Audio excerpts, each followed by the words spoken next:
On peut être à un moment en avance, saisir un marché, voir une opportunité. C'est pas pour ça qu'au final, on sera le grand gagnant de ce business.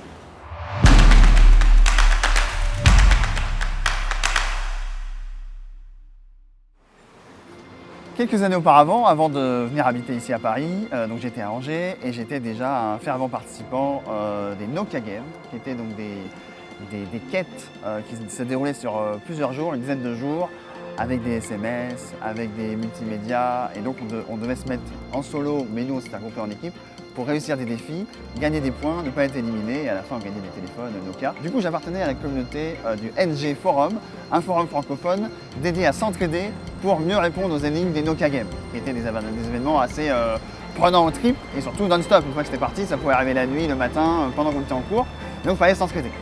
Et grâce à ce forum, on était devenu une communauté, donc avec ces influenceurs. J'étais l'une de ces personnes assez importantes de cette communauté. Et on a été sollicité en fin 2003, quelque chose comme ça, pour bêta-tester le nouveau téléphone de Nokia qui s'appelait le N-Gage. C'était un téléphone qui avait une forme de console de jeu.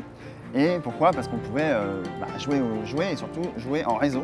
Donc on pouvait se rassembler, je ne sais plus si c'était en Bluetooth, mais on pouvait se rassembler dans des lieux physiques, se tirer la bourre sur des jeux style Pandemonium sur console, etc.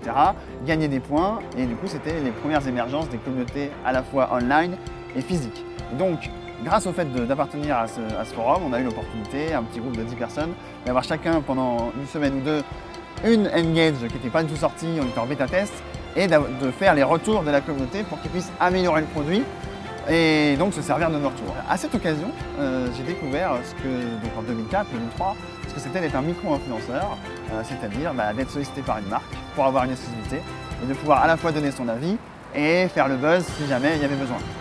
Il se trouve que cette console n'est jamais sortie et que je pense comme 1 sur 2 des personnes qui ont eu cette opportunité, j'ai essayé de garder la console pour moi parce que quand même on s'amusait avec, et que des personnes certainement de l'agence de com de Nokia sont venues à cette porte pour gentiment récupérer ce bijou et cet objet.